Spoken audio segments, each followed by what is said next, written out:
Okay, hello for those of you on Facebook, on YouTube, and Twitter, and Twitch, and Instagram, and Rumble, and Facebook, of course. And for those of you on Spreaker, hello to you guys. For those of you who are on TikTok, hello to you guys.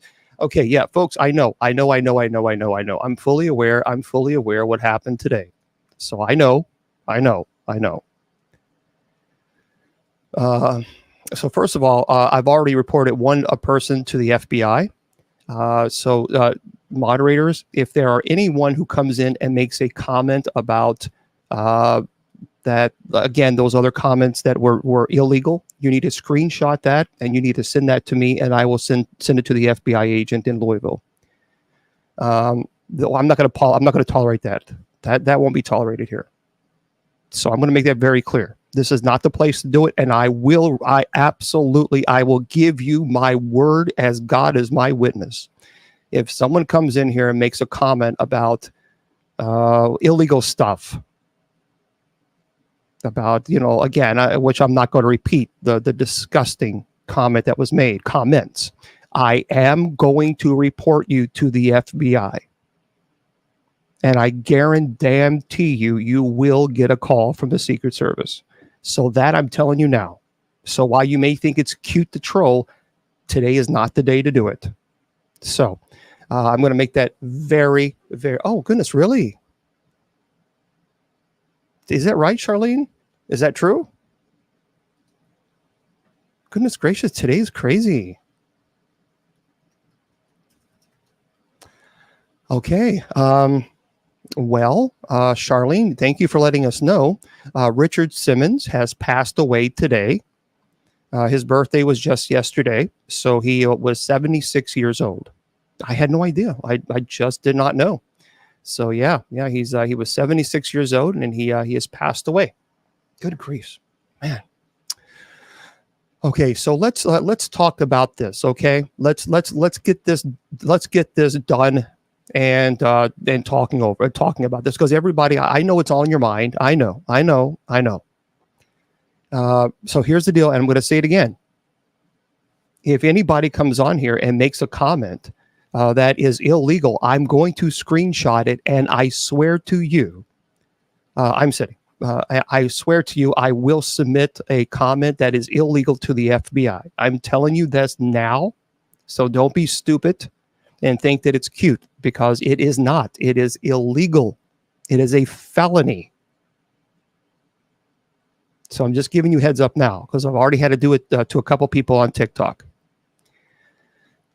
As most of you know, Donald Trump was at a rally today. This just happened a couple hours ago.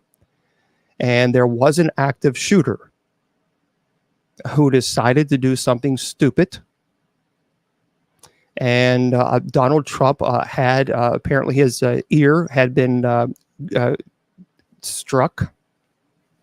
Of course, the Secret Service agents, immediately jumped in and protected him, surrounded him. And so, from my understanding, the latest that I have heard from a couple of chaplains that I have spoken to, the shooter is deceased, as well as an individual who was there at the rally.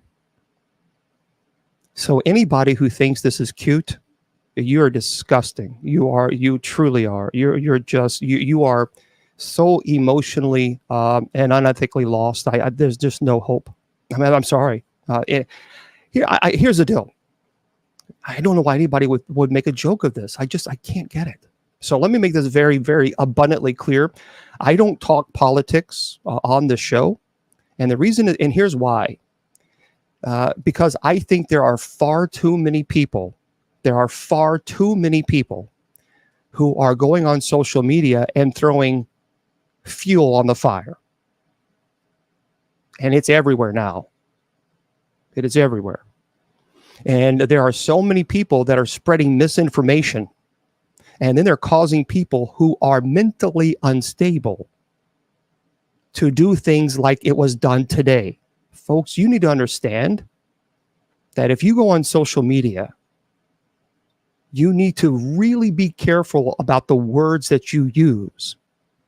whether you're Republican or Democrat or independent. So let's make that clear. And there are so many people that are going on social media, and here's what they're doing it. And we all know what they're doing. They're doing it because they're spreading all this panic and chaos because it gets views. And that's what they're doing. Oh, if you vote, how many people have said the QAnon and the JFK, and people are saying, oh yeah, JFK Jr., he's still alive, and it's like, oh, give me a break. It just is stupid. It's idiotic. It just gets to a point where it's dumb, and then people create the Pizzagate situation. Remember all the Pizzagate? People went online and said all this stuff about Pizzagate. But you know what happened because of that? Some man showed up with the point of doing violence. And I think every single look, I get it. We have the freedom of speech, but your freedom of speech does not mean that you can go online and start spreading this misinformation, because there are people that are unstable in this world. And here are the consequences right here, folks. So this is why I don't talk politics here. I have my own political opinions, and you're not going to know them. I'm not going to tell you.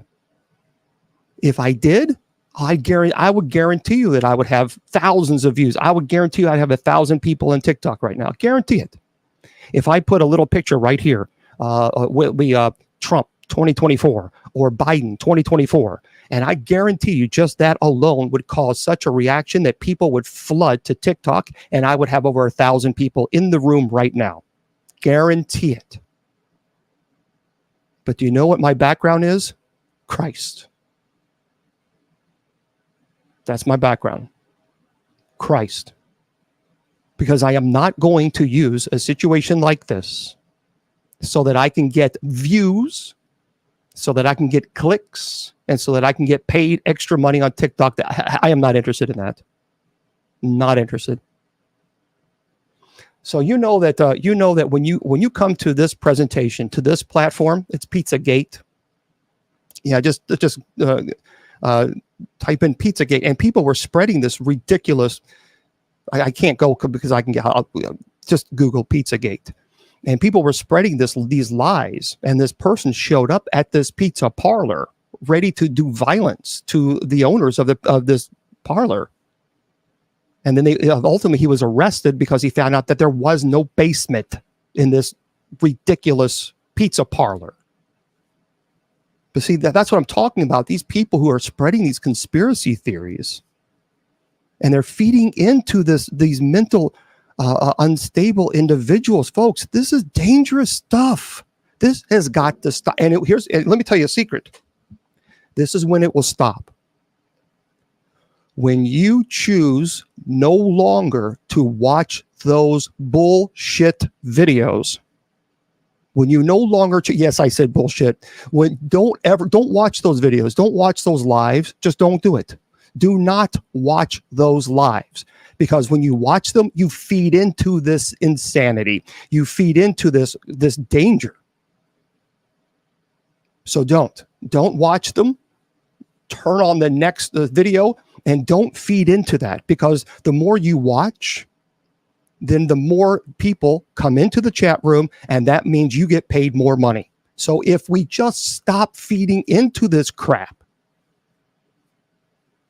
So let me just say this. And this is my belief on what happened today. You can believe, you can be a Republican. You can be a Republican here. You can be a Democrat here. You can be an independent here. You are welcome here, no matter what your political viewpoints are. And you'll never know mine. And you'll never know mine, because I am not here to be a politician. I am here to teach about Christ. I am here to teach about, of course, the Bible and night prayer, and to spread that type of positivity. I am not here, and I will not feed into the nonsense. I just won't. So here's the deal. This is my personal opinion. I unequivocally, I mean, denounce the despicable and cowardly act of the attempt recent today, the attempting to unalive President Donald Trump during a political rally today, regardless of one's political beliefs or stance on the issues. Resorting to violence as a means of expressing dissent is utterly repugnant and reprehensible. It is an affront to the principles of democracy, civility, and humanity itself. In a society, I say President Trump. That's what I don't need to be corrected. I'm in my 50s. I don't need to be corrected. I say President Bush. I say President Clinton. I say President Obama.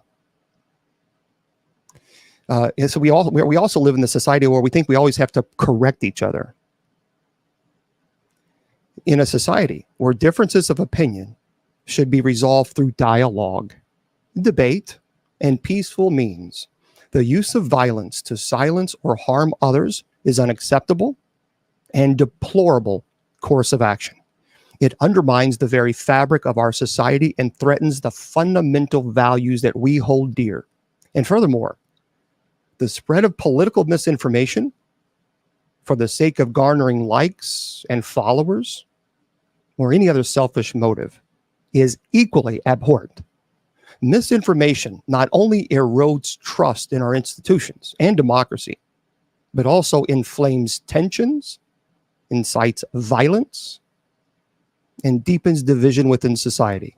We must collectively, you, me, Republicans, Democrat, and independents all alike, we must together reject violence, disinformation, and any form of extremism that seeks to undermine the foundation of our democracy. We must strive to engage in respectful and constructive dialogue, and we have to strive to engage in respectful and foster understanding, by the way, and work towards peaceful resolutions to our differences. So I say that we should stand united together in condemning such heinous, pathetic, cowardly acts as what happened today, upholding the principles of peace, respect, and truth, and working together to build a society where differences are embraced and conflicts are resolved through peaceful and democratic means. You know, I miss the days. I miss the days where you could have friends that are liberal and conservative. Without screaming at one another, without backstabbing, without calling nasty names. I miss that. You know, when I was growing up, that's what I grew up in. I grew up in a society where, sure, yeah, I mean, there was debates, but we didn't have any of this. We didn't have any of this. I miss the days where we could just sit down and just have a conversation.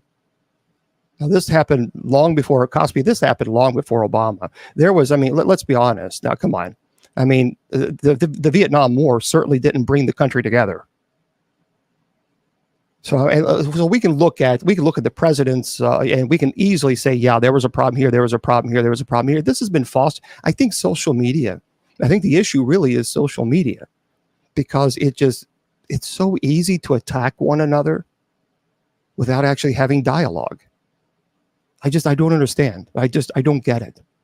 And so for me, I just miss it. I miss those days where you can just have a conversation with somebody and just say, you know, I disagree with you. But my God. And now it's, folks, listen to me.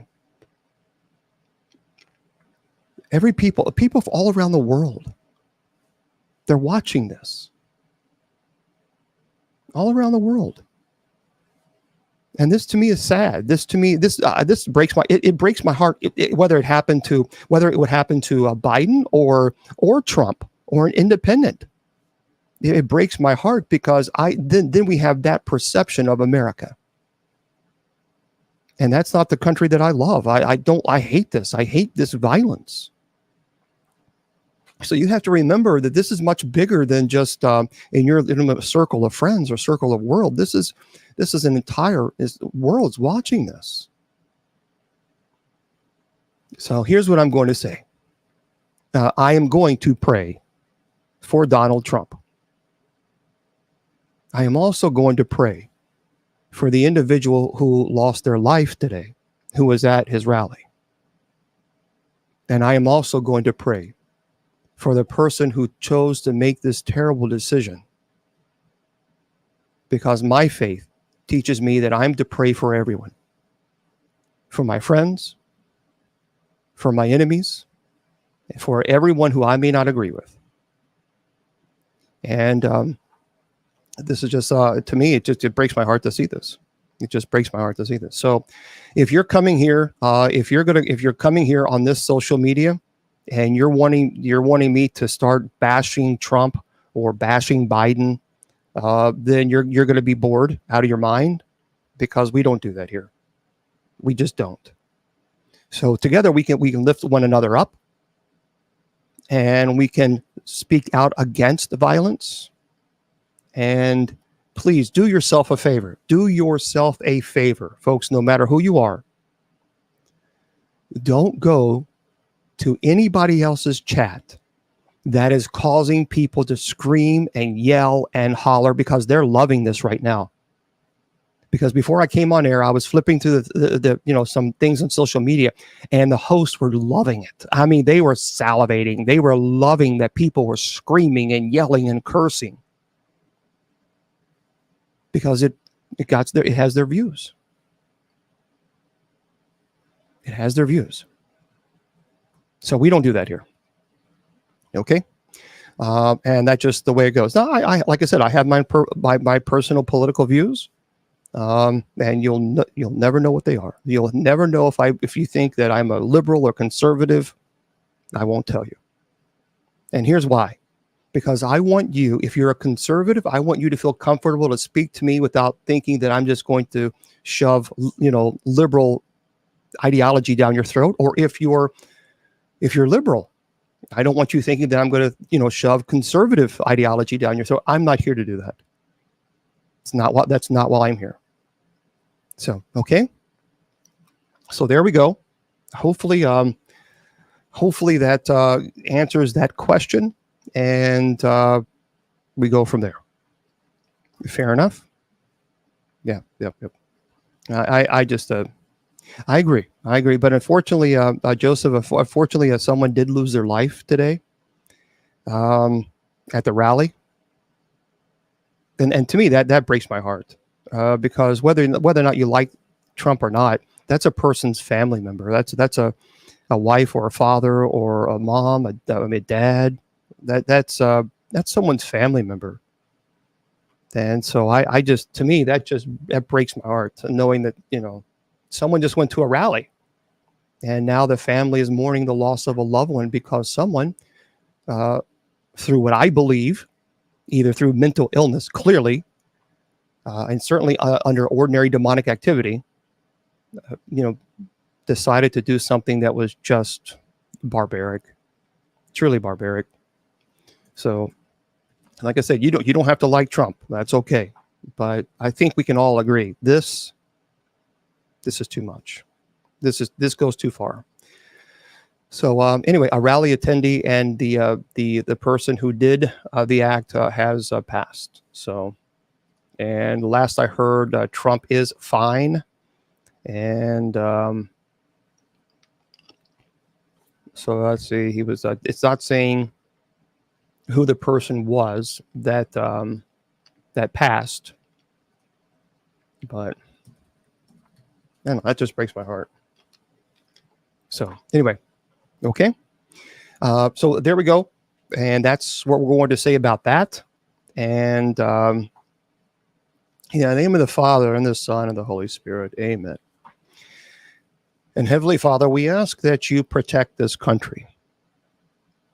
May you send the Holy Spirit down upon all of us to instill the wisdom and knowledge and compassion that we need for one another. May we not look at each other as liberal or conservative, but rather as brothers and sisters in Christ. We ask that this hatred and this divisiveness that the devil is implementing into our society is removed. We ask for your grace and your blessings and protection from the evil one. And we pray, St. Michael the Archangel, defend us in battle and be our protection against the malice and snares of the devil. May God rebuke him, we humbly pray. And do thou, O Prince of the heavenly hosts, by the power of God, cast into hell Satan and all evil spirits who wander the world seeking the ruin of souls. In the name of the Father, and of the Son, and of the Holy Spirit. Amen. Okay.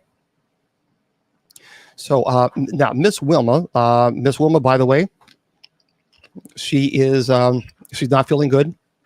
So she is sleeping. So I don't know if she'll be here tomorrow or not for our Bible study. Now, Ruth, you must be a psychic. So unfortunately, she's not here today with us, and but just one of those things. So hopefully, she's been gone for a long time. It's nearly a month now, so over a month. Yeah. So it's just one of those things. Yeah. She has she has spasms in her back, and Wilma, and I told her this. Wilma does not do well with pain at all. Wilma does not do well when it comes to pain. None of us likes pain, but Wilma's when she has a little bit of pain, it's the end of the world. I mean, it's like, but she does not. I'm just teasing, but she has multiple sclerosis. So I mean, you have that on top of spasms. It's going to amplify the pain a bit much. So anyway, we'll see. The heat is bad. You're right for multiple sclerosis, but we'll see how maybe tomorrow she'll feel a little better. And so we gotta get her back on the air. We got to get her back on the air, because I think when she's on the air, I think she's reminded that it's important that she's here for us. So we'll see. Hopefully I'll talk her into it and say, you know what, Wilma, I'm going to bring my computer over there and do it right in your living room. We'll have it right there. So you better come on air. So that's nice, Ellie. I'll let her know that you guys miss her, and that'll be nice. She'll come back and get you with right. She'll believe me. She'll try to throw out her jokes, but boy, are they just her jokes are rough. So right now, it's interesting. Right now, folks, here's what's, and I want to point this out. So when I started talking about this incident with Donald Trump, we had almost 350 people in here on TikTok. At the moment that I said, this is not the platform where we're going to be screaming and yelling at one another, it went down to 195. See that, folks? That's what I'm talking about. This is really problematic. You noticed that too. But that's okay. And thank you for liking this, guys. Thank you for you're here. That's you guys are still here, and that's the most important thing, and we appreciate all of you. Okay. Now, I'm going to remind you that tomorrow we're going to be here.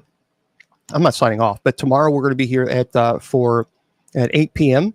for our Bible study. Yeah, it's all good, Lexi. It'll be okay.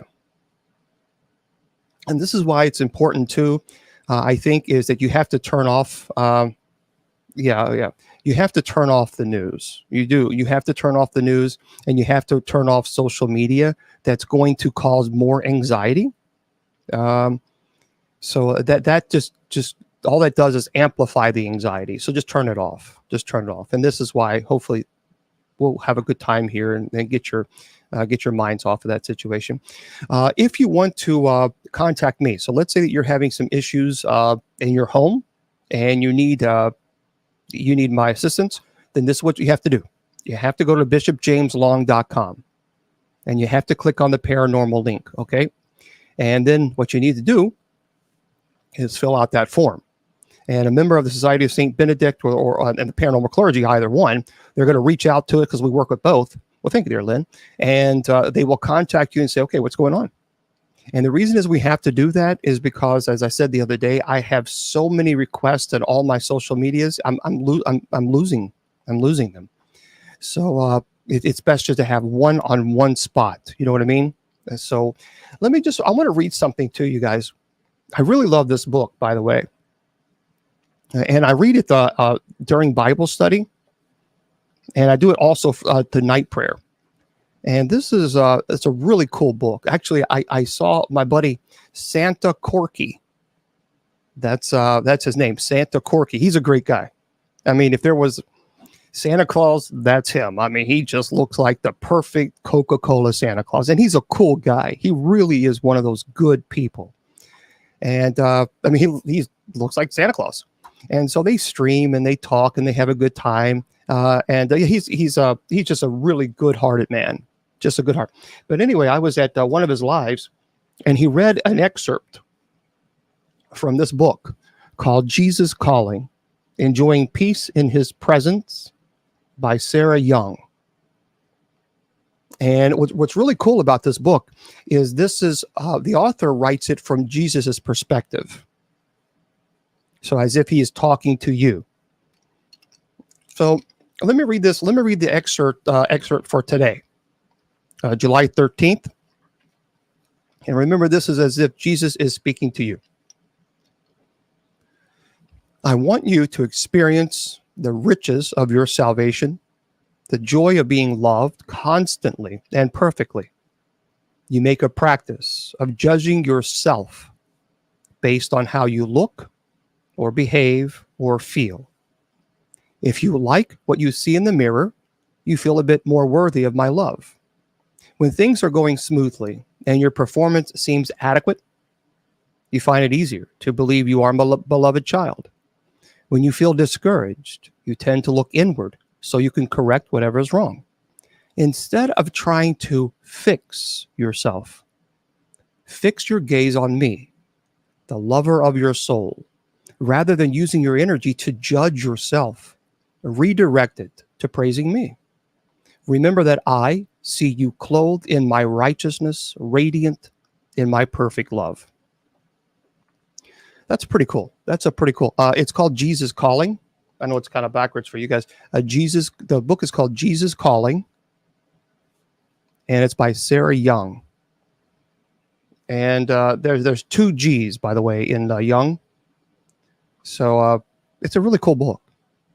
And no, I'm not sponsored by these people. And no, I don't get a financial kickback or anything like that. I really like it. So it's called Jesus Calling, Enjoying Peace in His Presence by Sarah Young.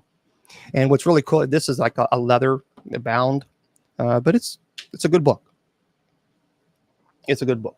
Oh, you have it? Yeah, there's a lot of people. And that's true. We got to be a little less judgmental on ourselves. We have to be careful. We really do. We have to be careful because many times we are so difficult. We are so hard on ourselves. And you need to remember one thing. Well, you absolutely need to remember that you deserve the same love that you give to everyone else. And many times people don't think they deserve that love. You do. You do. So, okay. And now Jesse has mentioned something in Revelation chapter 13, verse 3.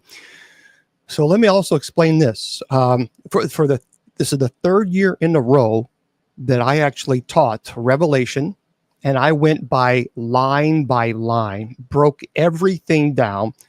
I started February the 14th, and we just finished it. So people say, you need to start teaching the Bible, and you need to start showing up for my Bible studies because then you know that I've been doing this. So on Sundays and Wednesdays at 8 p.m. Eastern Standard Time, I have been teaching Revelation. February the 14th was the day that I started. So what you can do is you can go to bishopjameslong.com and scroll down to where it says social media links, and you can go to Spreaker, which is strictly audio, because all the shows are on Spreaker, by the way. They're on podcast, or you can go to my Facebook, or you can go to my YouTube, either one. So it's all there. So every Sunday and every Wednesday, I broke it line by line, and it started February 14th, and we just finished. So for those of you who, like to remind me that I need to teach more about Jesus, then I need to, so that I in turn say, well, then perhaps maybe you should learn a little bit more than what I do, because I have been teaching Bible study for quite some time. And we have night prayer. I've been doing that for 20 years now. So we have night prayer Monday through Friday. Nope, we are not. So if you want to know more about the church, you can go to usocc.org. I studied for the Roman Catholic priesthood for 6 years. Loved it. Absolutely loved it. And but anyway, you can go there. So, and for those of you who are going to attack and say, you're not this and you're not this and you're not that, folks, I studied in the Roman seminary. I know what the catechism teaches. And so I will say this: if you attack somebody because they are not in your denomination, then you are actually committing what Pope Francis called recently a grave sin. So the Pope Francis was asked, I have great respect for Pope Francis. Many people don't. That's fine. That's your opinion. But Pope Francis was asked by a reporter, if you had someone who is, let's say, Protestant, should you try to convert them to Catholicism? And his response was, no, no, no. He said, there is a grave sin against ecumenism, and that's proselytism. So we should never proselytize the faithful of other denominations. And that is what Pope Francis said. He called it a grave sin. So anybody that likes to go to other people's social media lives or something and say, you're not in the right church, or you're not this, you're actually, and if you're Roman Catholic, you're actually violating what the Pope recently said. So anyway, yeah, I mean, that's, I think Pope Francis, I think he unfortunately gets a bad rap. I understand there's a lot of people who are a little bit more conservative, and maybe that's why they don't like Pope Francis. But Francis has spent his entire life fighting against corrupt governments and fighting for the poor. So I think anyway, some people don't like it and some people do, and that's fine. But I think ultimately, look, it doesn't matter to me, in my opinion, if you're Episcopalian, if you're Methodist, if you're Lutheran, if you're Catholic, if you're Old Catholic, you're Greek Orthodox, Russian Orthodox. It's just, we all ultimately believe that Jesus is the Messiah. So, we just have to be careful, because the Church of Corinth had the same problem with Peter. Not with Peter, with people saying, oh, no, you got to follow this leader, you have to follow this leader. Oh, no, you're not in the right group, you got to follow this leader. And Paul had to address that. So we're it seems like we're doing that very same thing even today, 2,000 years later. It's kind of absurd. But anyway, that is what's going on here. Listen to this, everybody. I found this article. I'm kind of curious about what you think about this. I don't know if I like this, and I think this is a problem. But here's, and for those of you who are on TikTok, right now, I think we're okay. But moderators, let me know if we need to do sub chat only on. I'd rather not. That way we can just leave it open for everybody. But just be kind. Just be kind. I mean, if you're in here, if you're in TikTok, just be nice. It's so sad that we have to say that. You know what I mean? Okay. Listen to this. This is a problem. I don't know if I like this at all. This is by Christopher Plain. Invention inspired by Superman's X-ray vision will let your mobile device see through walls. Now, I don't know about this one, folks. Again, this is by Christopher Plain, Plain. So after 20 years of research, a team from the University of Texas at Dallas says that they have perfected a customized imaging chip that can let you see your mobile device, allows your mobile device to see through walls. Boy, so designed using technology similar to package security scanners employed by airline personnel, the chip is small enough to fit into nearly all mobile devices, turning your everyday cell phone into a Superman-inspired X-ray style scanner. It says this technology is like Superman's X-ray vision, said Dr. Kenneth Ko, director of the Texas Analog Center of Excellence and the Texas Instruments Distinguished University Chair in Eric Johnson School of Engineering and Computer Sciences. This is a problem. Now, while the initial version of the chip is intended to help people scan through packages before opening them, or even find hidden wires or studs behind a wall, the team behind the chip's creation says they're also exploring its potential medical applications. So they're also exploring uses for firefighters or industrial workers who need to see through smoke, fog, and other obstacles. Okay, but I thought we already had that. So here's how this is supposed to work. So anyway, yeah, this is kind of crazy. This is crazy. In a research paper published in the journal IEEE Transactions, Dr. O and his team outlined the years of work and engineering breakthroughs that led to the development of their superpowered imaging chip that can effectively see through walls. So the team also explained how the technology works. And so, for example, the chip emits 300 gigahertz signals in the millimeter waveband of electromagnetic frequencies. Anyway, this places it somewhere between microwaves used by airport scanners and the infrared used by IR imaging system. Signals at this wavelength are invisible to the human eye and are not considered to be harmful. So similar to radar and sonar systems that use radar and sound waves, respectively, to view obstructed objects, and unlike devices that use shadows and reflections to build an approximation of what is on the other side of an obstacle, the waves emitted by the chip can pass through walls or other materials before bouncing off a solid object on the other side. So sensors on the chip collect these reflected signals and then convert them into a viewable image. I don't like this. This is a problem. This to me, this is a really big, I think this is a bad issue. I mean, that's a problem. Yeah, I get it. And then we could perhaps maybe even do imaging, medical imaging. So who's to say that someone can't have one of these devices and point it towards a person? I don't know. I'm not a fan of this at all. Yeah, I can understand the argument of maybe first responders, but if you want to look this up, it's by Christopher Plain, Plain. Invention inspired by Superman's X-ray vision will let your mobile device see through walls. No way. No, that's a big no for me. That is a big no. And by the way, for those of you who are on TikTok, I can't bring you on screen because I run the show on two different computers. And so people on Facebook, YouTube, Twitter, Instagram, Spreaker, they won't be able to see or hear you. So I won't be able to bring you on. I'm sure. Yeah, I'm sure.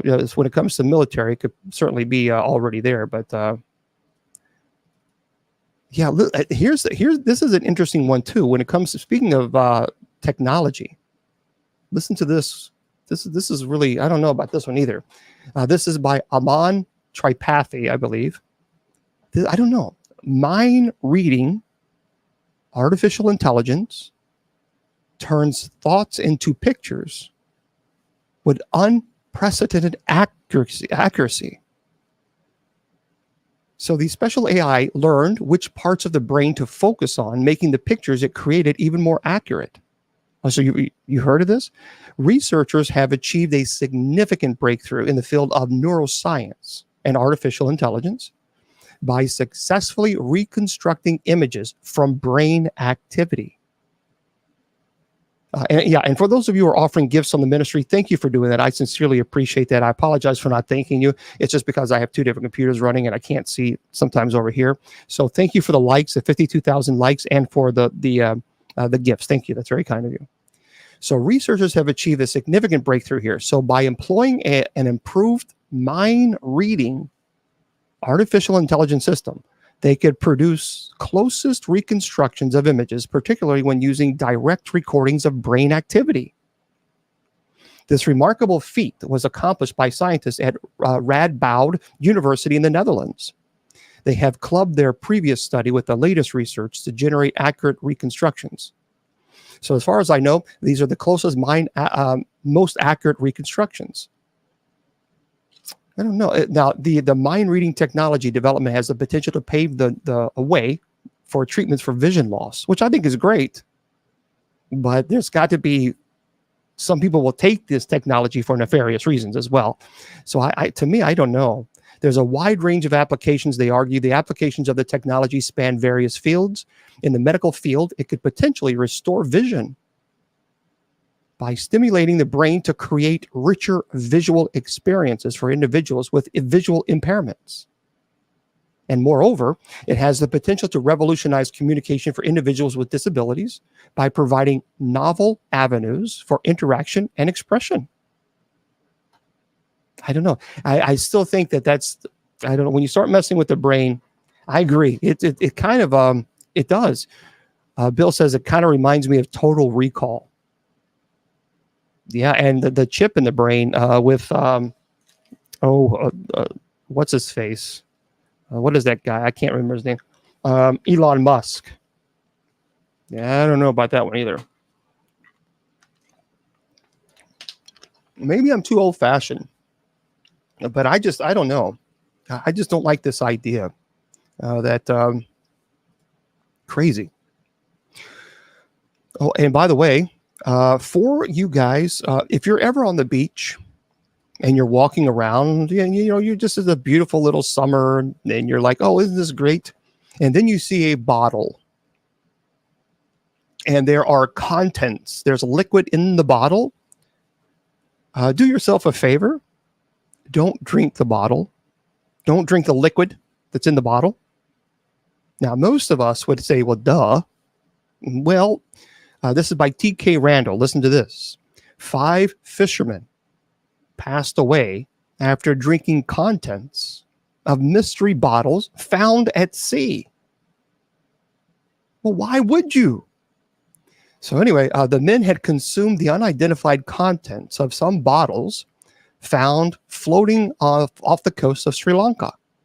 So according to reports, the fishermen, who had been part of a crew of 6 that had set sail back in the starting of June on a trip spanning several days, came across a number of mysterious bottles in the sea around 320 nautical miles off the coast of Sri Lanka. For reasons only known to themselves, the men not only started to drink the unidentified contents of the bottles, but had even distributed some of them to other fishing boats in the area as well. And before long, several of the men had become extremely ill, and 4 of them passed away very quickly.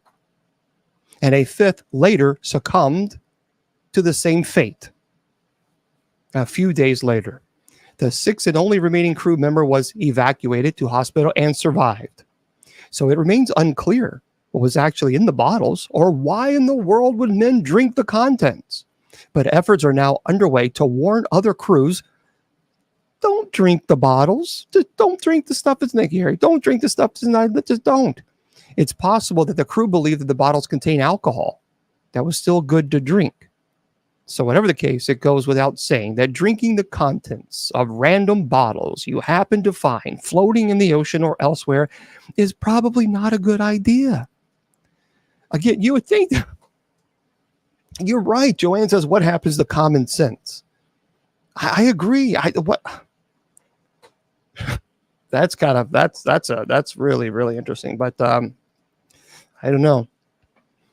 Oh, by the way, if Miss Wilma was here, I was going to harass her with this story here. But since she's not here, hopefully she'll be here tomorrow. If not, maybe next weekend. This is by Ben Hooper. This is kind of funny.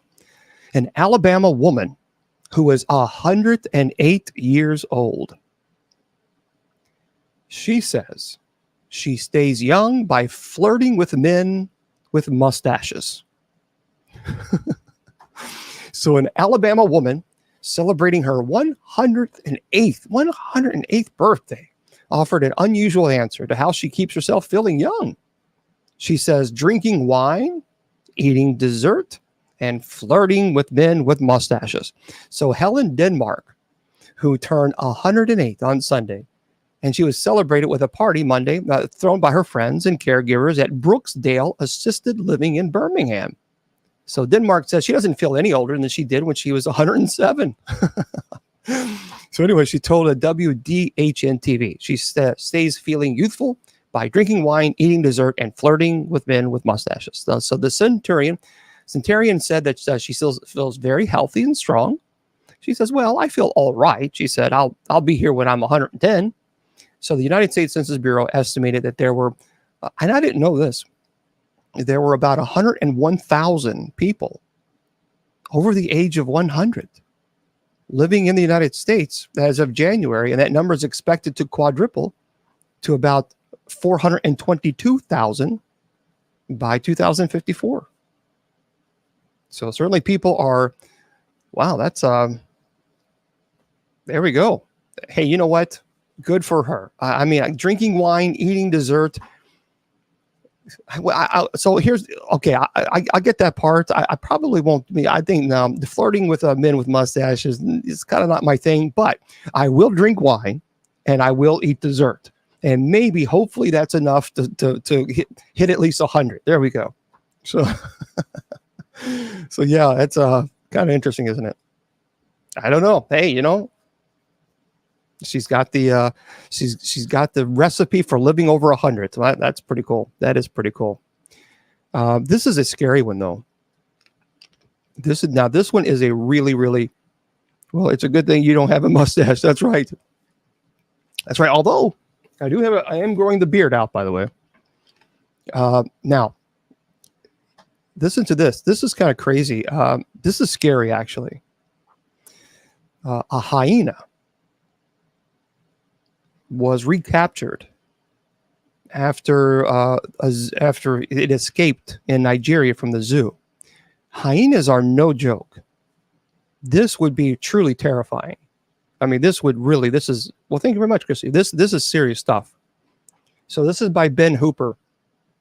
The management of Plateau State Tourism Corporation would like to inform the general public that after relentless search and rescue efforts, the missing hyena has been found, tranquilized, captured, and safely returned to its enclosure. It says, we deeply appreciate the general public for remaining calm and cooperative. My goodness. So officials in Nigeria said that the hyena escaped from a zoo. It was safely recaptured. It issued a public alert Monday, warning residents near the Joe's Wildlife Park in the state capital that a hyena was on the loose after escaping from its enclosure.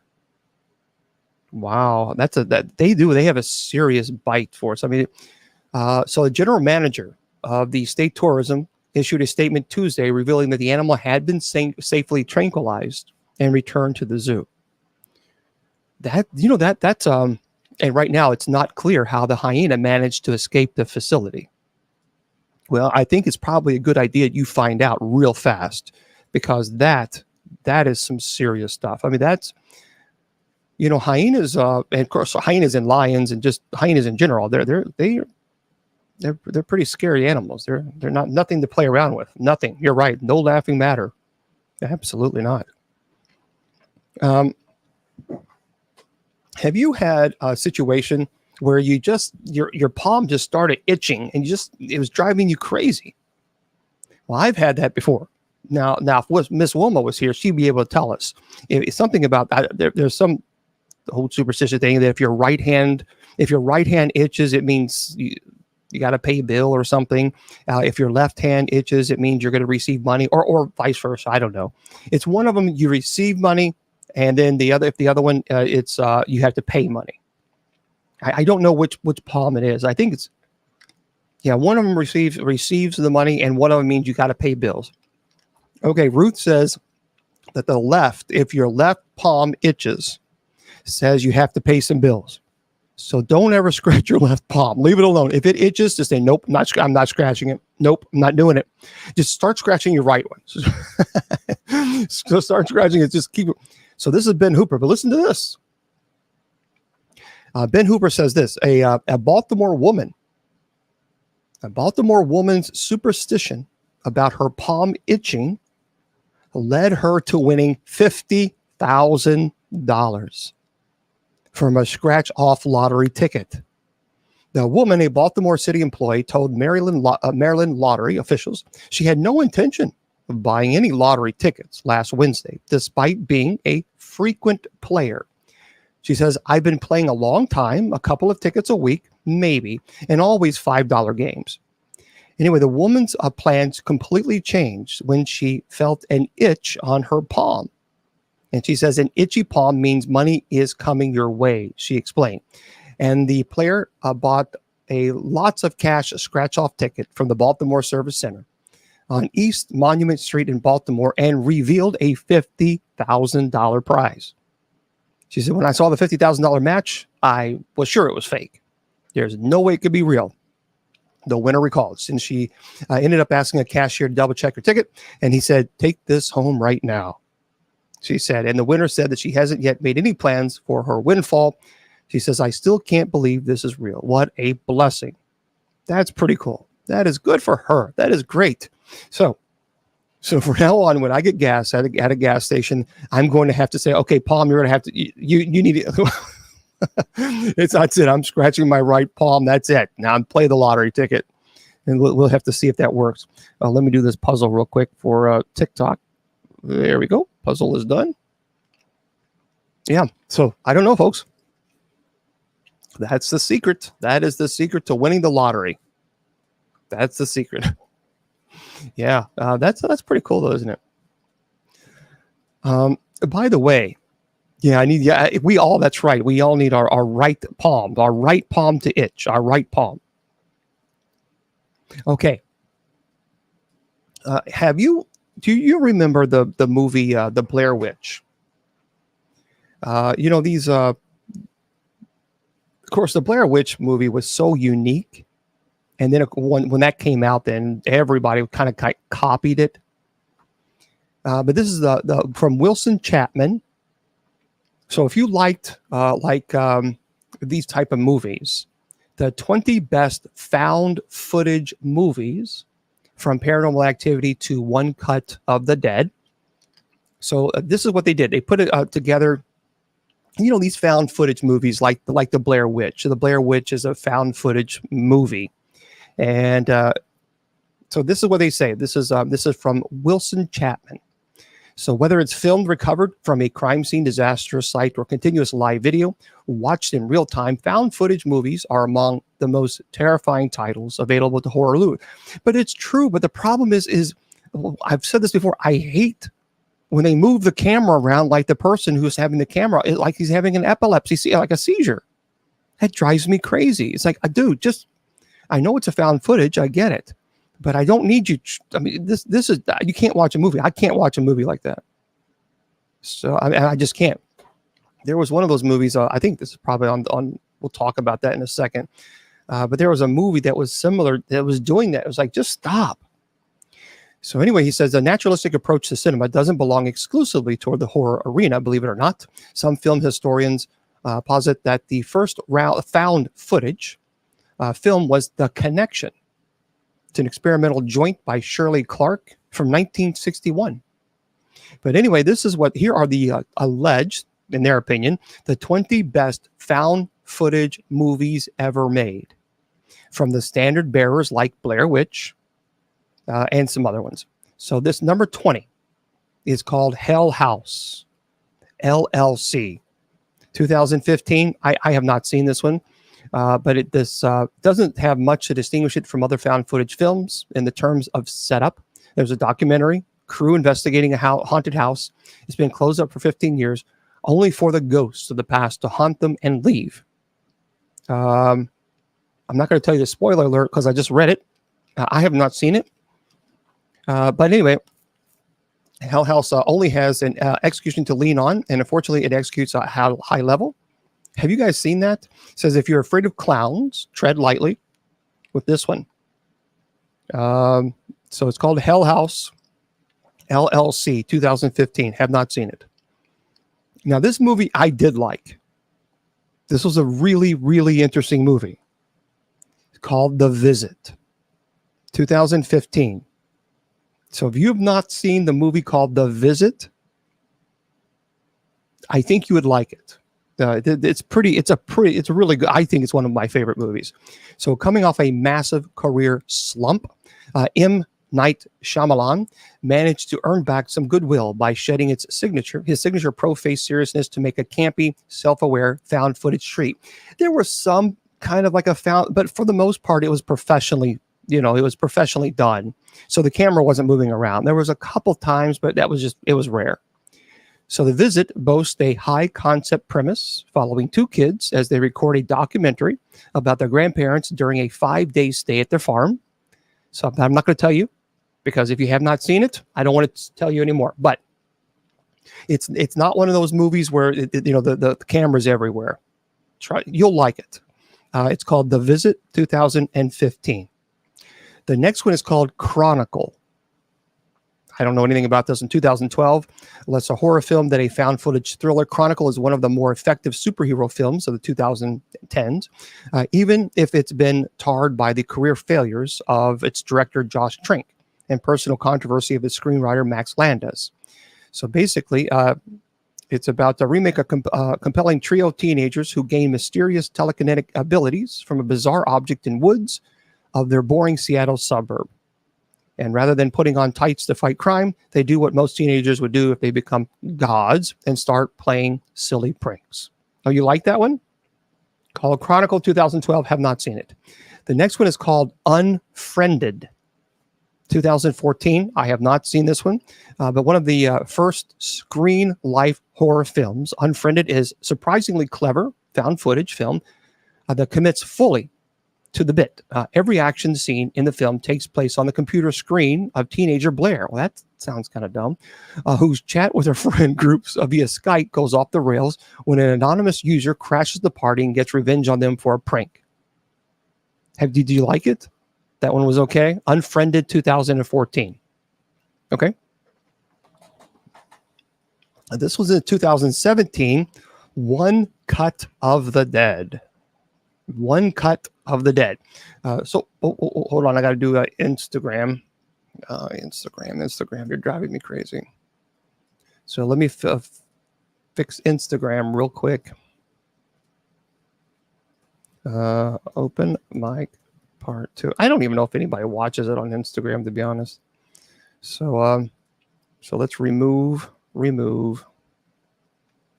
and go on Instagram. So see, for every hour, they used to fix it, but for some reason, sometimes it doesn't do it. So then you have to copy a stream key and all this other nonsense after you do an hour. There. Okay. Like I said, I don't even know if anyone's watching on Instagram. But anyway, One Cut of the Dead, 2017. Calling One Cut of the Dead as a scary movie is maybe a stretch, but the zombie comedy film is one of the most clever uses of the found footage format in recent memory. So that's that one. Number 15 is Willow Creek, 2013 movie. There are no shortage of creatures, features tucked inside the found footage arena, but Bobcat Goldthwait's lean and mean Willow Creek adds Bigfoot into the mix with style and smarts. Like so many of its brethren, the film spins out a simple story. And of course, a couple goes looking for Bigfoot. Oops, actually finds Bigfoot and chilling in. Oh, I might have to look at that. That's because I like Bigfoot movies. So have you seen Willow Creek 2013? Is it any good? Let me know. The next one is Cloverfield. This is the one that I could not watch. And this made me mad. Because when I was trying to watch Cloverfield, the camera was everywhere. And so I had to leave. I had to leave the theater. One of the few big budget found footage films initially conceived as a blockbuster, Matt Reeves' second feature film, Abel utilized many of the lessons that made the smaller film so successful, from a smart marketing campaign to assembling a cast of characters, et cetera, et cetera. Set in New York City during apparently the last day of the New York City as we know it, the film and the work of the government agency forced to assemble a narrative about what happened when a monster came to town. Yeah, Cloverfield made me sick. And this really, really upset. The Key of Solomon, the Key of Solomon, the Lesser Key of Solomon argues that, in fact, that Solomon summoned angels for the sole purpose of creating all these chapels or these temples for all of his wives. And that he was able to force demons to do his bidding. So I have a lot of problems with the Lesser Key of Solomon, and also I've had a case where someone read the Lesser Key of Solomon and thought that they could actually take these symbols, these demonic symbols, and use a Ouija board for the sole purpose of summoning these demons to do their bidding, which I actually had a case like that. So they found these sigils that they found online that had these demonic symbols, and they put these symbols by the Ouija board to summon this particular demon, because this individual was a young girl who was being bullied in school, and she wanted revenge. Well, she paid a pretty penny for that. She paid a serious price for that. So this is a real problem.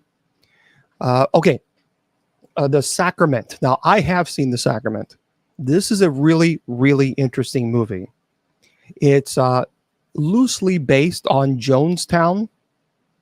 So if you guys don't know, Jim Jones.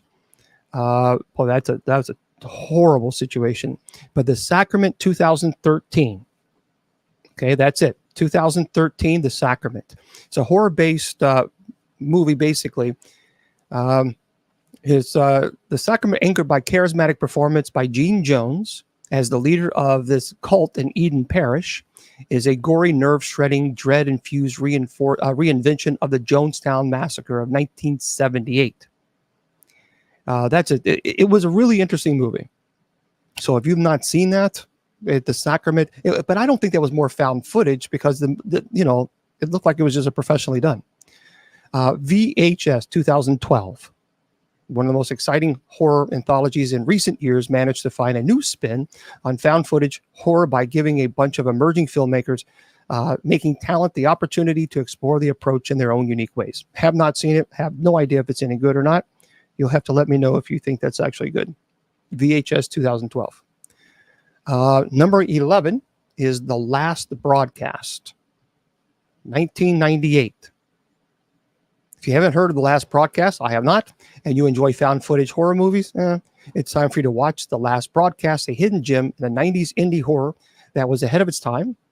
And the movie takes the form of investigative thriller as recovered footage from fact or fiction. The invented TV series from the two deceased hosts reveals new evidence that all these bad people wasn't the whole story. So, yeah, I've not seen that one. I don't know what this one is. Man Bites Dog. Well, that's a stupid title. In 1992? Man Bites Dog. 1992. It's a mockumentary about a camera crew and a bad person. So I don't know. That looks dumb. No. Oh, that sounds like I'm not even going to look at this one. No, because I'll be banned on this one. Yeah, no, we can't say. Troll Hunter 2010. Yeah, that looks like a really bad, stupid movie. I mean, I'm just looking at some. It just looks dumb. I'm seeing some of the pictures in it, and it just really looks like a kid put it together. Sorry. Troll Hunter 2010. Not even going to read it. Be My Cat. A film for Anne. Okay, 2015.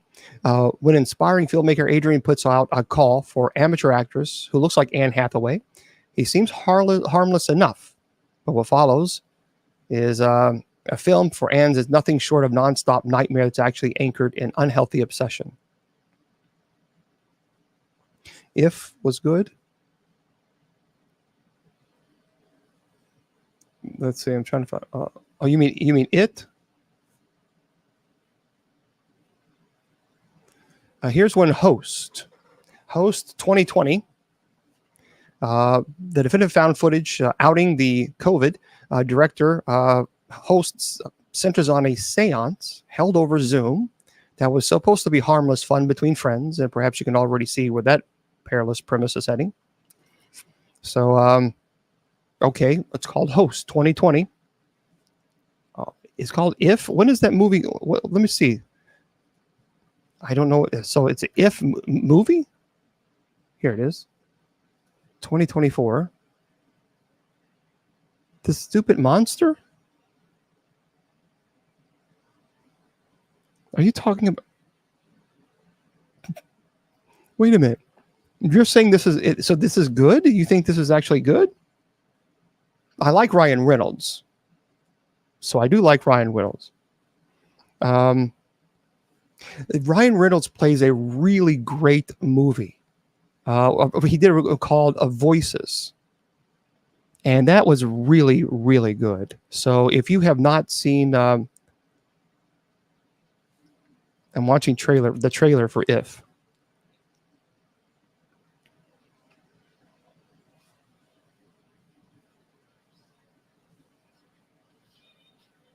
Okay, well, I might have to check that out. So we'll have to see that. But okay.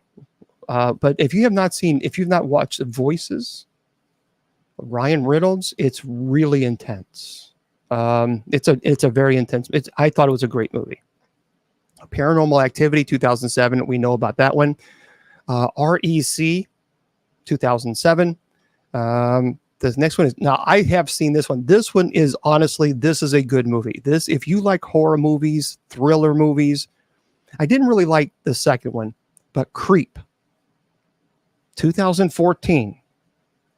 Folks, if you have not seen Creep, you might want to watch that. But I didn't like I said, I wasn't a fan of part two. But I really think that the movie that it was just, yeah, just watch that. Just watch that one.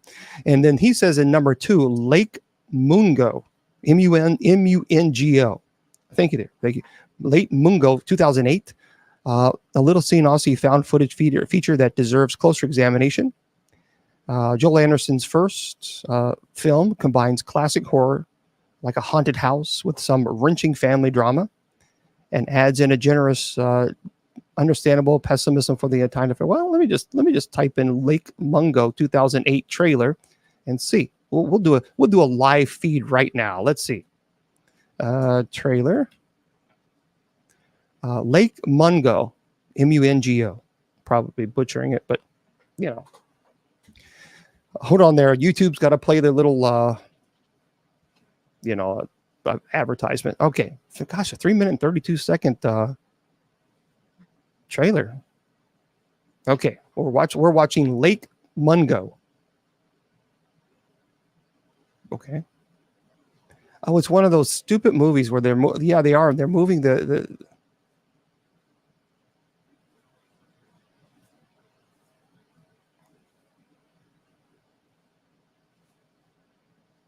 Oh, so okay. So someone passed away, and then activity started happening. Paranormal activity started occurring around the house.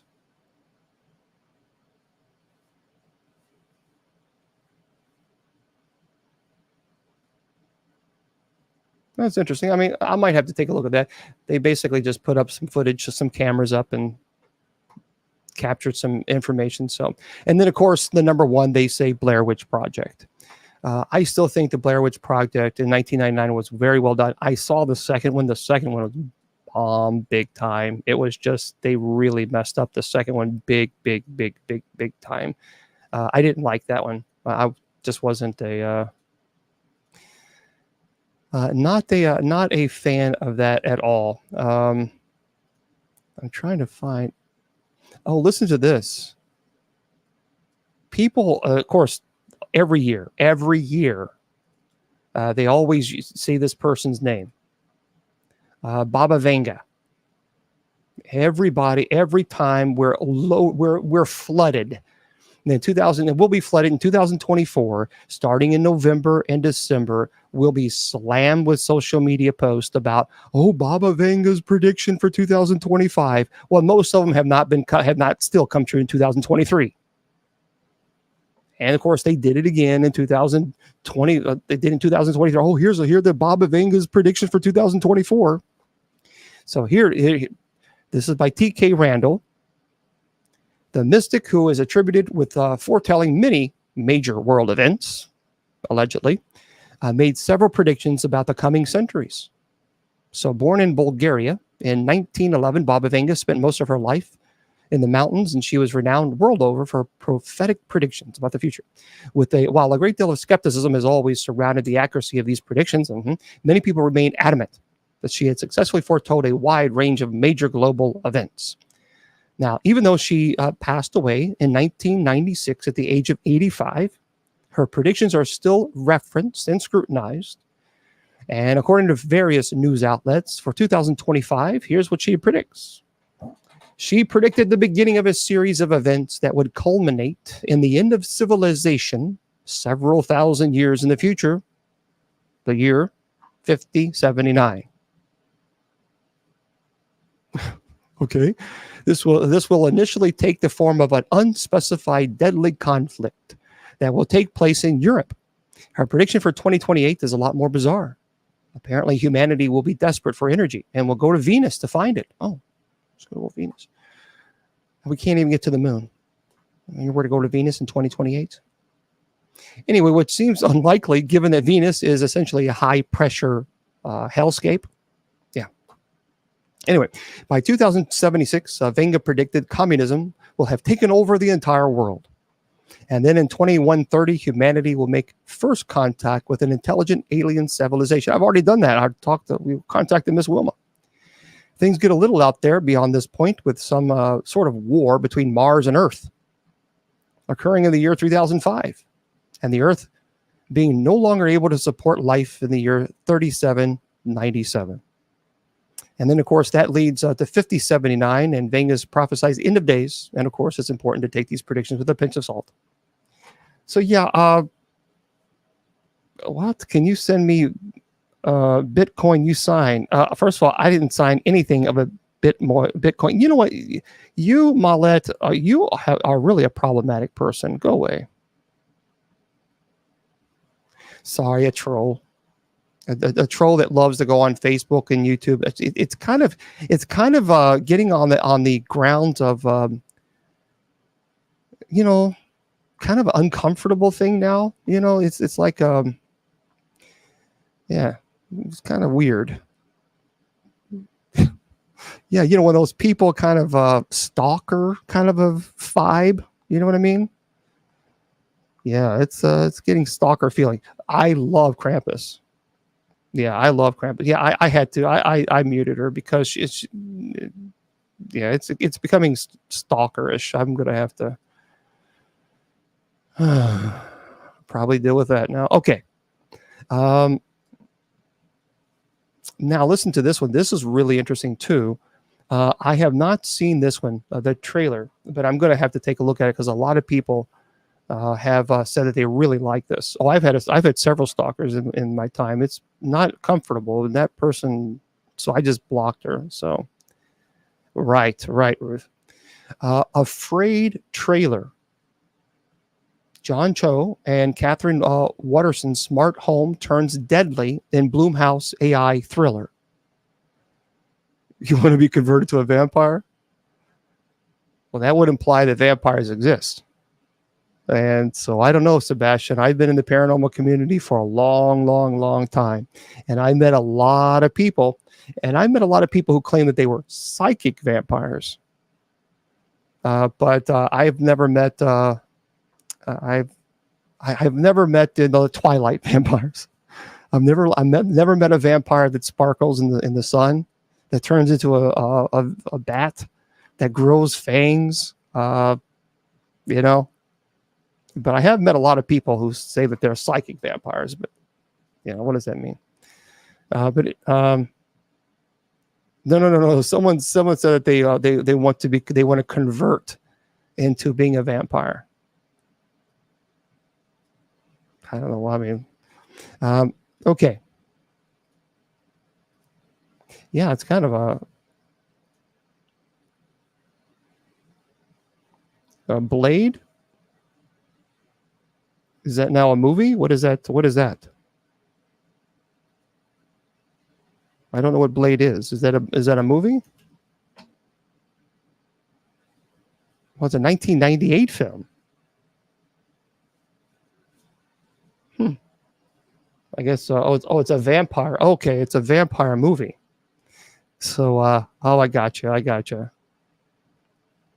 No, I don't think I'll be watching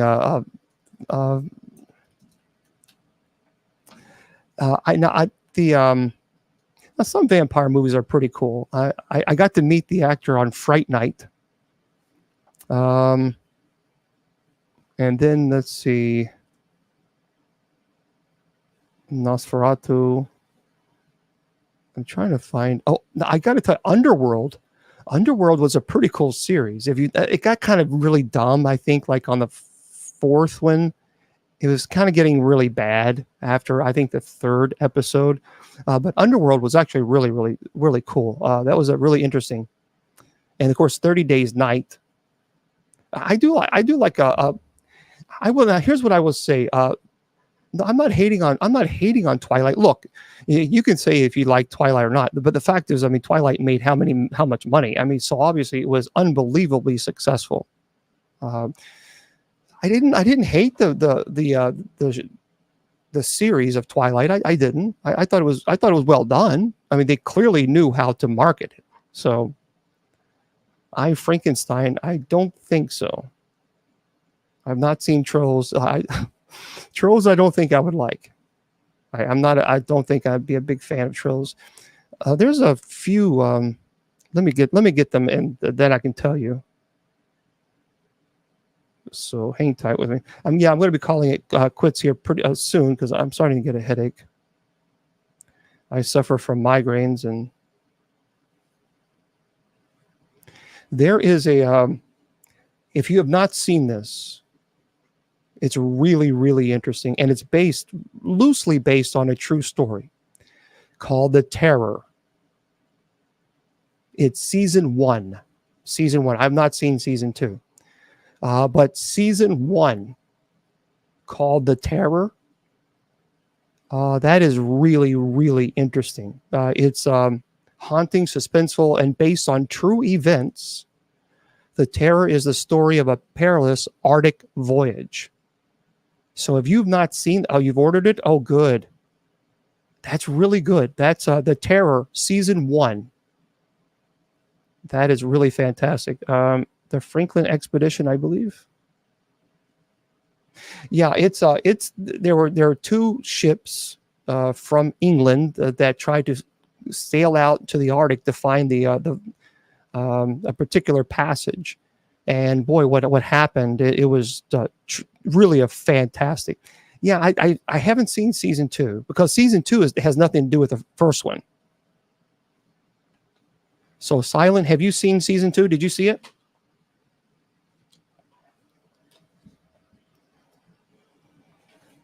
Yeah, Chernobyl is pretty good too. I like Chernobyl. It's called The Terror. It's The Terror season one, though. So make sure you get season one. And also on, I saw this the other day on Amazon. They have The Grizzly Man. Of course, you know the Grizzly Man is based on Timmy. He was I don't know why he did this, but he went out to Alaska and he was trying to protect, in his mind, the bears from poachers, and he lived with the bears. And was it Timothy Treadwell? And called The Grizzly Man. And so that was that's a really fantastic, really fantastic. But there is something new out, and it's called The Diary of the Grizzly Man. So I just saw it just the other day. And it goes into a more in-depth. I think there's like 3 episodes, so you get to see other footage that's never been seen before. Timothy, it's a sad story. Timothy Treadwell ultimately was unalived by a bear, and it's pretty terrible. I actually have the record during the documentary. There was at the very end. What happened is this bear. So Timothy Treadwell would put his tent in the Grizzly Maze. The Grizzly Maze is a section where the grizzlies will walk. It's in the path of the grizzlies. So there's a lot of grizzlies that go back and forth. So he put his tent there in the maze, which was really, really dangerous. And this was in October. And his girlfriend actually was not. She didn't really like him. She didn't like the bear. She felt very uncomfortable and afraid. But I think the last week she was there. And so they put the tent there. There was this older bear. and who was really struggling with getting food. And apparently, late at night, Timothy, he had a camera. He turned it on. He didn't take the lens off. But it kept running. And he went out, and this bear attacked him. His girlfriend tried to go out and defend him. And unfortunately, she was attacked as well. And so they both were unalived by the bear. True story.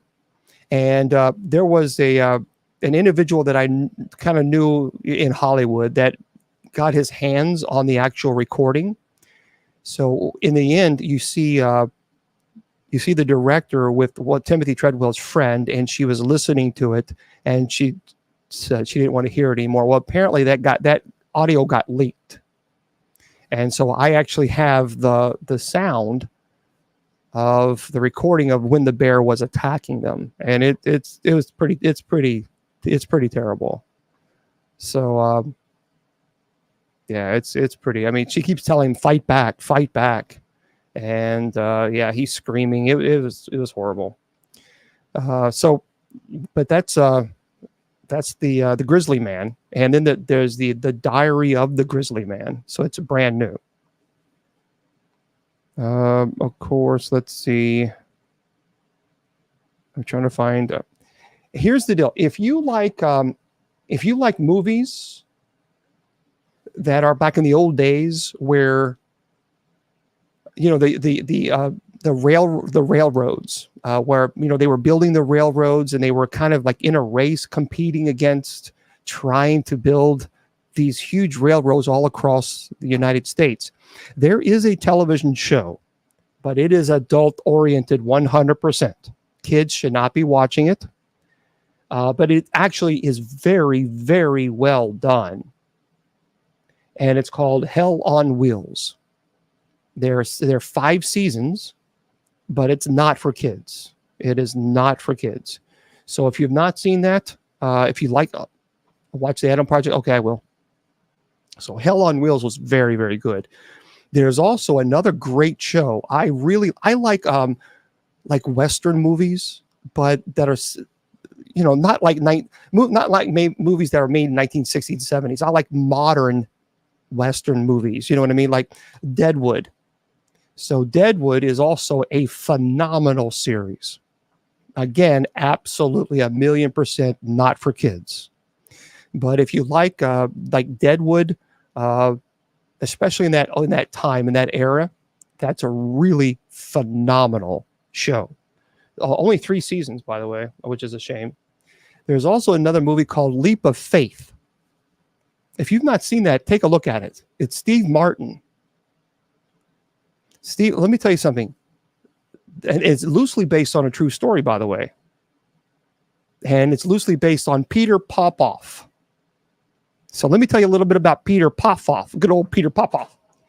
So Peter Popoff was a evangelist healer, and I think it was Primetime Live. He busted. They busted him. So what they were doing is when the elderly people would walk in, to this tent, to these revivals, they would have ushers that would say, "Okay, here, let me put you in this wheelchair, and I'm going to take you right up to the front." And they would talk to him, and the elderly late people would say, "Oh, my arm is hurting, or my back is hurting, or my neck is hurting, or whatever it might be." And then they put him right in the wheelchair and leave him there. So let's get in this comfortable wheelchair instead of these hard seats here. And that's very nice. So basically the usher would then say, "Okay, woman in the wheelchair in the front row complaining about back or whatever." And they would tell his wife, and his wife would then tell him during this live healing thing. So she would say, "Woman in the wheelchair has an issue with the back, and she's struggling for this X, Y, and Z." Now the woman walked to her car, to the front entrance, but they got the wheelchair. "Oh, here, have a seat, have a seat." They wheeled her down, and then of course the Peter Popoff would say, I want you to heal, I want you to stand." And the woman would stand, and everyone said, "Oh, praise Jesus, it's a miracle." It was a fraud. It's a great big fraud. Well, it's based on Peter Popoff's life, and he was busted and kind of went away for a while, and now he's back again, and people are following him, which I don't get it. I don't understand. But that's a really, really, if you have not seen that, you might want to take a look at that. If you like zombie movies, Train to Busan was really good. If you like zombie movies, that was pretty impressive. Yeah. The Mission is a great movie, but that's more deeply theological. So if you've not seen that, The Mission is fantastic. The King's Speech is really, really good. One of my favorite movies. Um, Primal Fear, of course, The Purge, the original one. That's obviously very well done. Trying to find, just going through some ones that I'm like, yeah, of course, Harriet. What are my thoughts on evil? Such as what?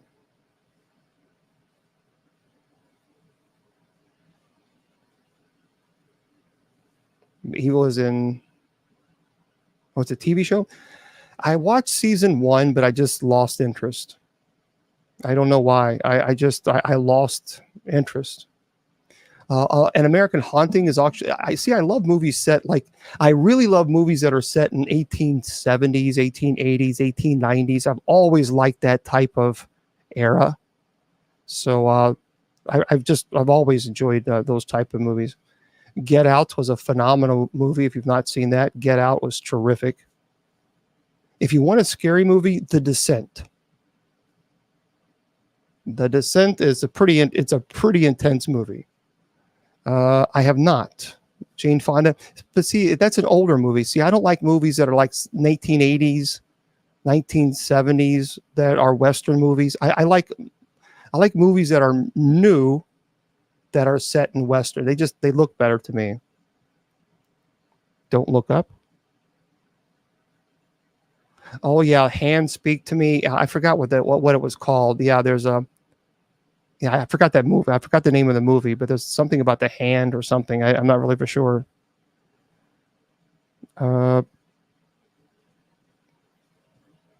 Westworld was really intense. The first season was really good, but then it got thank you very much. Then it just got too vulgar. It's like, nah, no, no.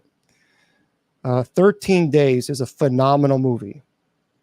So if you've not seen 13 Days, if you like movies based on politics, President John F. Kennedy and his top advisor grapple with the threat of a nuclear war during the Cuban Missile Crisis.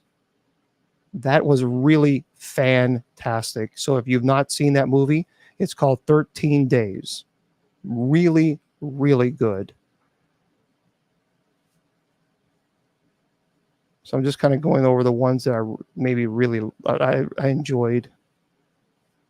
Malcolm X was really good. I tell you what, there's a really great movie that deals with dementia, and it's called The Father. It's a 2021. And I tell you what, if you've not seen that, that's pretty intense. You have to be. Anthony Hopkins plays in this. I agree. But it's called The Father, but you have to watch it very carefully. It's an intelligent movie, so you have to watch. You have to watch everything. It's really, really.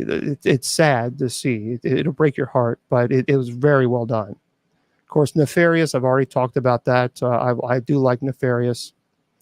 The Help was also really great. Hidden Figures was fantastic. The Right.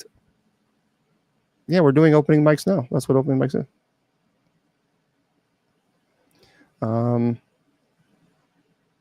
There's several others, but Backcountry. Yeah, the Notebook is really a fantastic one too. But maybe we'll do a show on just on movies, suggested movies, and I can bring some movies in and say, hey, you guys need to watch that. And maybe we'll do an open mic show where we talk about movies and go through my list and you go through yours. So The Chosen was not bad. I liked The Chosen all the way up to season 4. but they really made me mad. Really, really made me angry. Nomad? What is that about? The Chosen, I think, made a terrible decision with what they did with Thomas. It's not biblical, and I think it diminished Jesus severely. I was not happy with what they did at all. I actually was really when I saw that, it's like that did not happen. And I understand. I'll look at the No Man Land trailer. But when I saw that, it really bothered me. So if you, I enjoyed all the way up to that one part. So someone was asking me about The Chosen. What about happened to Thomas in season 4? That did not happen. Did not happen. So I don't know what I have 14,000 messages on TikTok, so I don't know what you're referring to.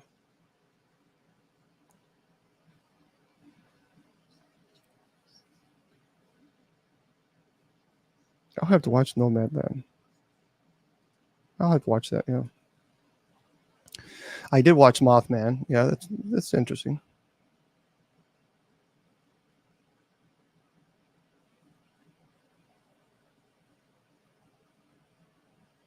Daniel, what are you? What's the miraculous news?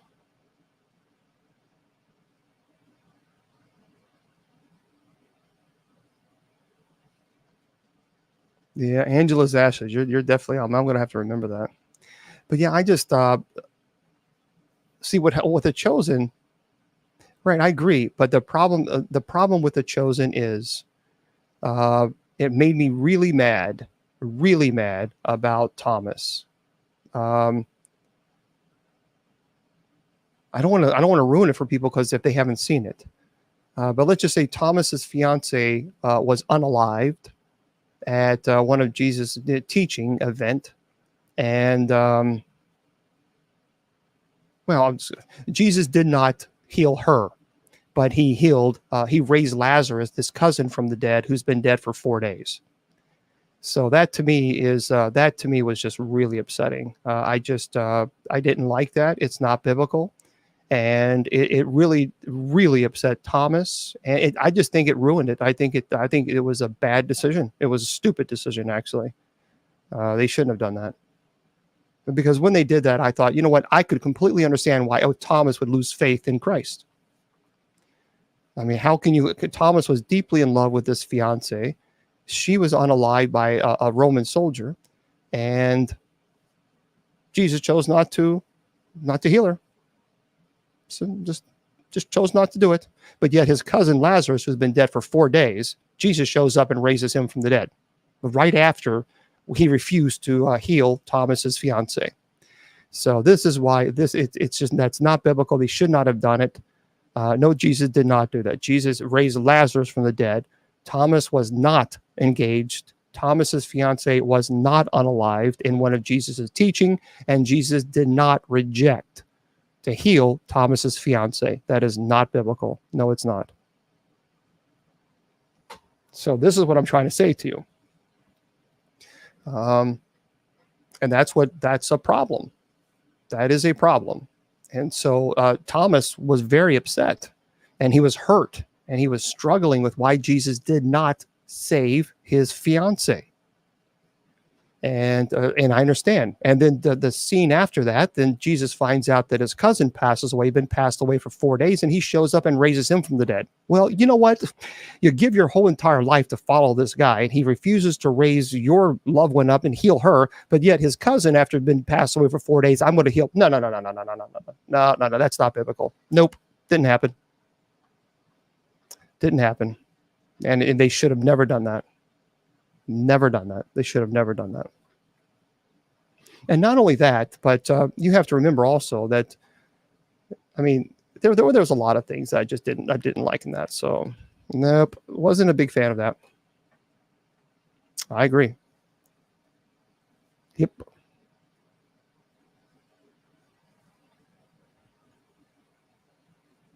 Yeah, it was a bad mistake. It was a really stupid mistake. Okay. So anyway, there we go. How do we get closer to whom? To God? Is that what you're asking?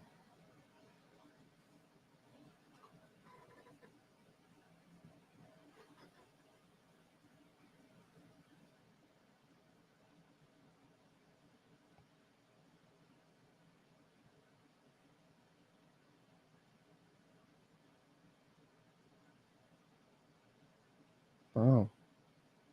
Well, Karina, is anything else going on your home? She says, my son saw shadow people one day, an actual man with his ear bleeding laying next to him. Hmm.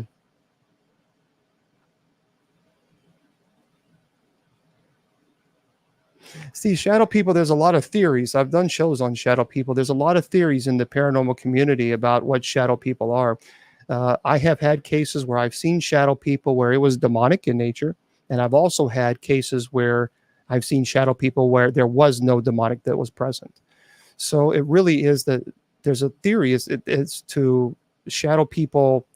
Some people believe that they are spirits in which the individual is trying to fully manifest, and that takes a tremendous amount of energy to do so. And so sometimes you'll see apparitions of individuals of spirits, but not full body apparitions.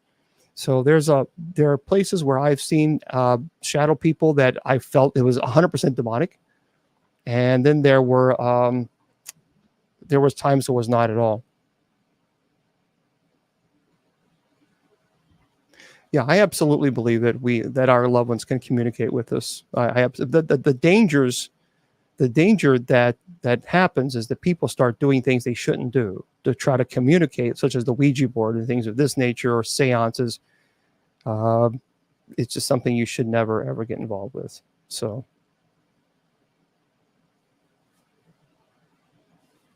and by the way, there's a lot of people are asking me on Messenger, do I ever do anything for Jesus? Um, uh, for those of you who are asking on Messenger, I never see you at my Bible study. Never. I've been doing Bible study for years now. I've been doing for a night prayer for 20 years. So I'm on here Sundays and Wednesdays teaching Bible study every Sunday and Wednesday at 8 p.m. Eastern Standard Time. I took this is my third year in a row that I've taught Revelation. And I'm here Monday through Friday doing night prayer every Monday through Friday at 10 p.m. Eastern Standard Time. So, you know what I mean? It's kind of like, before you judge, maybe you should get to know. Oh, Anne Marie, your body, you'll know. I mean, everything in your body is telling you it's evil. Yep. Right. I have given my entire life to Christ, and but like I said, there are some people, no matter what, they just got to judge. So anyway, oh good, wonderful. We'd love to have you there. For those of you on Spreaker, I'm going to say goodnight to you guys, and let me just close this out. I know I don't. You know what? Honestly, I don't. This is why I always end my show with this: that your value does not decrease based on someone's inability or refusal to see your worth. You're priceless, and don't let anybody tell you or convince you otherwise, because there's always going to people is going to tell you that your worth is this. Don't listen to those people. They have no right to tell you what your life is worth, because your life is priceless because Christ accepted the cross for your salvation. So anybody who tries to diminish your worth is actually doing the work of Satan. So don't listen to them. Just don't. And I've